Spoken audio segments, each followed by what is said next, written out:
Hi friends, welcome to my channel. நம்ம சேனலில் இன்றைக்கி ரொம்பவே சூப்பரான ஒரு சைடிஷ் ரெசிபி தாங்க பார்க்க போகிறோம். காய்கறி எதுவுமே இல்லாத நேரத்தில் வீட்டில் இருக்கிற தக்காளி வெங்காயத்தை வச்சு ஒரு சூப்பரான சைடிஷ்ங்க. இது வச்சா குழம்பே தேவைப்படாது. வாங்க இந்த சூப்பரான சைடிஷை எப்படி செய்கிறதுன்னு பார்க்கலாம்.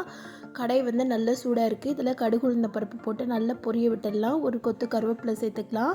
பெரிய வெங்காயம் 2 பெரிய வெங்காயம் நறுக்கி வச்சுருக்கிறேன். அதை நல்லா மைன்யூட் சாப்பாக நறுக்கிட்டு அதை வதக்கிடலாம். வெங்காயம் ரொம்ப வதங்க தேவையில்லைங்க. ஓரளவு கண்ணாடி பதத்தில் வதக்கினாலே போதும். இப்போ லைட்டாக கலர் சேஞ்ச் ஆக ஆரம்பிச்சிருக்குல்ல, இந்த மாதிரி அளவு வதக்கினாலே போதும். இதுக்கு வெங்காயம் நல்லா பொடியை நறுக்கிக்கிட்டிங்கன்னா ரொம்ப டேஸ்ட்டாக இருக்கும். வெங்காயத்தோட அளவை விட தக்காளியோட அளவு கொஞ்சம் ஜாஸ்தியாக வேணுங்க. தக்காளி பழம் ஒரு 4 பழம் எடுத்துருக்கிறேன். நல்லா பழுத்த பழமாக எடுத்துக்கோங்க. அதுவுமே நல்ல டேஸ்ட்டை இன்க்ரீஸ் பண்ணி கொடுக்கும். அதையும் பொடி பொடியாக கட் பண்ணி வச்சுக்கலாம். காரத்துக்கு பச்சை மிளகாய் 2 பச்சை மிளகாவை சாப் பண்ணி வச்சுருக்கிறேன். இது கூட 1 ஸ்பூன் அளவு மஞ்சள்தூள், இது எல்லாத்துக்கும் தேவையான அளவு உப்பு, இது எல்லாத்தையும் சேர்த்து நல்லா வதக்கிடலாம். தக்காளி கூட உப்பு சேர்த்து வதக்கும் போது தக்காளி சீக்கிரமே நல்லா மசிஞ்சு வருங்க. இது தக்காளி எந்த அளவுக்கு நல்லா மசிஞ்சு வருதோ அதுதாங்க நல்ல டேஸ்ட் இன்க்ரீஸ் பண்ணி கொடுக்கும். உங்களோட குவான்டிட்டிக்கு ஏற்ற மாதிரி நீங்கள் தக்காளியோட அளவை மாற்றிக்கோங்க.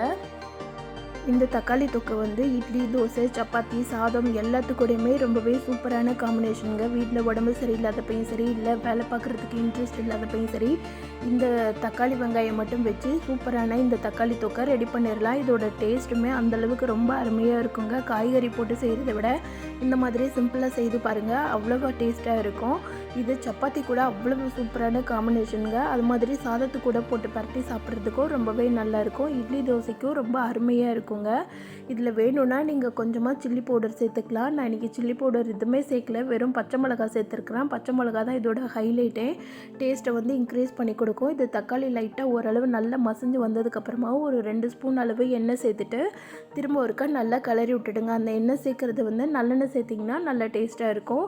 இப்போ தக்காளி நல்லா வதங்கிட்டு எண்ணெய் லைட்டாக பிரிய ஆரம்பிச்சிருக்குல்ல, இது தாங்க கரெக்டான கன்சிஸ்டன்சி. இது எந்த அளவுக்கு வதங்கணும்னா தக்காளி வெங்காயத்தோட பச்சை வாசனை போகிற அளவுக்கு நல்லா வதங்கினாலே போதும். தக்காளி நல்லா சுருண்டு வதங்கி வரணும். இது கூட தண்ணி எதுவுமே சேர்க்க தேவையில்லைங்க. தண்ணி சேர்க்காமல் ஈஸியாக வதக்கிடலாம். இதை செய்கிறதுக்கு ஒரு 5லேருந்து 6 நிமிஷம் தாங்க ஆகும். இதோட டேஸ்ட்டை இன்னுமே இன்க்ரீஸ் பண்ணுறதுக்கு கொஞ்சமாக கொத்தமல்லி தழை சாப் பண்ணிவிட்டு சேர்த்துட்டிங்கன்னா அவ்வளவு கமகமான மணக்குங்க. நீங்கள் கொஞ்சம் லிக்விடாக வேணும்னு நினச்சிங்கன்னா இதில் கொஞ்சமாக ஒரு 1/2 டம்ளர் அளவு தண்ணி சேர்த்துட்டு அதுக்கேற்ற மாதிரி கொஞ்சமாக குழம்பு பொடி சேர்த்துக்கிட்டு நல்லா ஒரு கொதிக்க விட்டு இறக்கிட்டிங்கன்னா அதுவுமே இன்னும் வேறு லெவலில் டேஸ்ட்டாக இருக்கும். நான் இன்றைக்கி இந்த கெட்டியாக வேணுன்றதுனால இந்த மாதிரி பதத்தில் செஞ்சுருக்கேன். இது சப்பாத்திக்கு ரொம்ப அருமையாக இருக்கும். அதனால் இந்த மாதிரி செய்து வச்சுருக்கிறேன். உங்களுக்கு எப்படி வேணுமோ அந்த மாதிரி நீங்கள் செய்து பாருங்கள். இந்த டேஸ்டான தக்காளி தொக்கை எவ்வளவு ஈஸியாக 5 நிமிஷத்தில் செய்து முடிச்சிட்டேன் நான். நீங்களும் உங்கள் வீட்டில் இந்த மாதிரி செய்து பாருங்கள். செய்து பார்த்துட்டு எப்படி இருந்துச்சுன்னு சொல்லிட்டு எனக்கு கமெண்ட் பண்ணுங்கள். இந்த வீடியோ பிடிச்சிருந்ததுன்னா இந்த வீடியோக்கு லைக் பண்ணி சேனலை சப்ஸ்கிரைப் பண்ணிடுங்க. Thank you friends.